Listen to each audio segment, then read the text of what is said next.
everybody. Welcome back to the Mondopad Mailbag for the season. I am Sarah Hecht, joined by Casey Holdahl. He is with us on the MVP 100 video phone by InFocus, the new way to collaborate down in California. How you doing, Case? I'm doing well, Sarah. How are you? I'm doing pretty good. You know, it's raining down here. Is it raining up here? Is it raining down there? No, it's quite nice here in Ontario, California. About a mid-80s. A nice, not a real breeze, but just a little nice little cooling effect through the valley. So a very nice day here in Ontario, California. Though we're only going to be here for about 18 hours anyways, and I already left the hotel once, so I will probably only leave the hotel again to go to the game tonight. Well, absolutely. You know, and we are taking it's going to be the second night, of course, of a back-to-back here, the first one of the season. Weird that it's in the preseason. We've got a lot of questions for you today, but the first thing I want to get from you, since not many of us got to see the game up here, is who's going to be playing tonight? Because we saw that the starters got some extended run last night in Denver. Well, Boulder, rather, when they played Denver. As far as who plays tonight here versus the Lakers in Ontario, I'm guessing that LaMarcus Aldridge will play very sparingly if he plays at all. Same goes for Nicholas Batum and probably Wesley Matthews.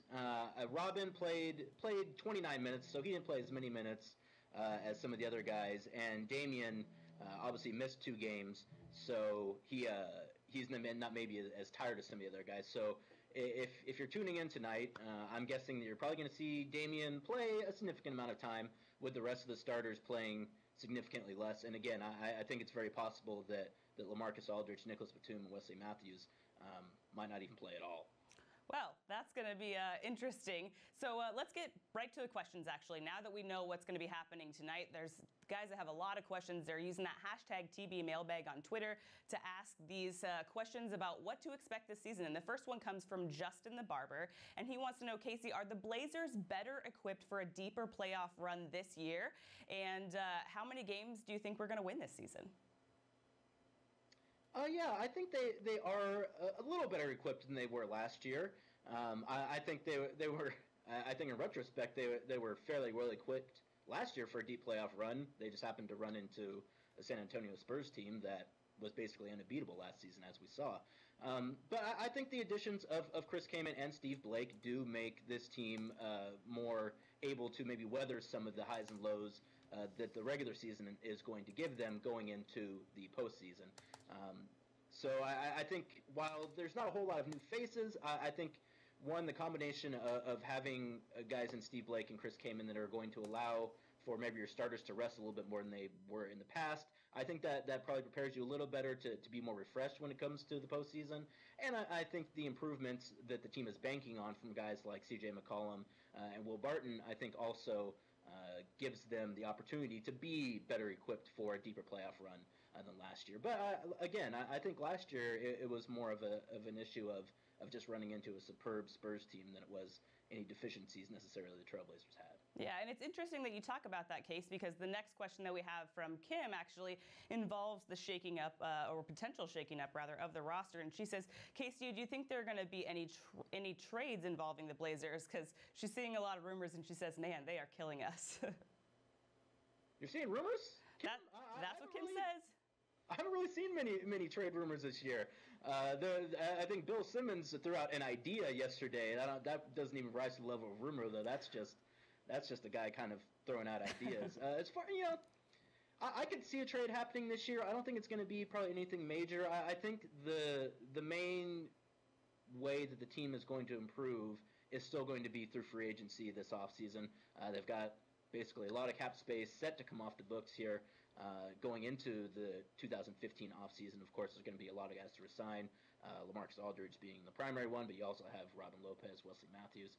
I get the sense, and then we haven't really talked about it a whole lot because it's early in the season, but I mean, I wouldn't be surprised if they brought back all of those guys and then maybe had space for one more guy who's maybe close to the max. I'd have to kind of check the cap numbers on that, and obviously those numbers are variable depending on basketball-related income. But as far as trades go, if you see one, I think it's probably going to be a pretty minor trade, maybe for a guy who's got an expiring contract that's on the team now, and maybe for a piece or maybe a second-round pick. But I wouldn't expect any kind of big move here, trade-wise, particularly for the Trailblazers this season. Well, and it's interesting that you say that because everybody's obviously constantly looking for ways to improve the team, including the next question, which comes from PR Dunks. And he says, with Williams gone, who do you think will be the impact players off the bench? And if we aren't going to see many trades, it's got to come from somewhere, right?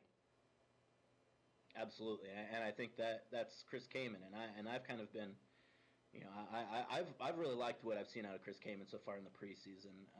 Last night was the first game, and it wasn't even really all that bad, but it was the first game that we saw Chris kind of maybe look for his offense a little more than he had in previous games, and he even admitted that later on or after the game, and wasn't real pleased with himself about it. I don't think he felt like he had a very good rhythm, but I think that Chris Kaman's going to be a great addition to this team. I think it's really the way he performed the past couple seasons. I think that's obviously what's fresh in people's mind, and that's fair.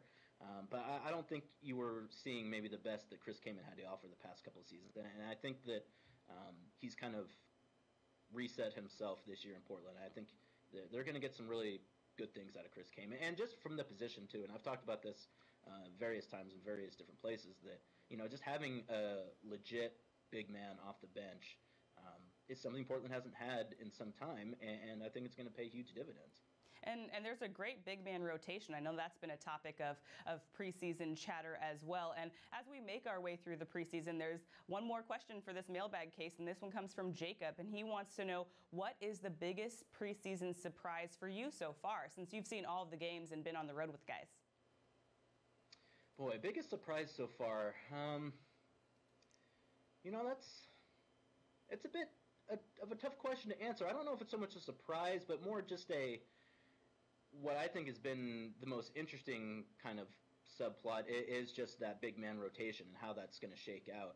I haven't been surprised to see Kaman pick up the majority of those minutes at both power forward and center. I think we saw last night, well, at least those of us who were there, I guess you guys can see it, but you maybe heard on the radio last night, Joe Freeland played quite a bit. He was the first big off the bench after Chris Kaman.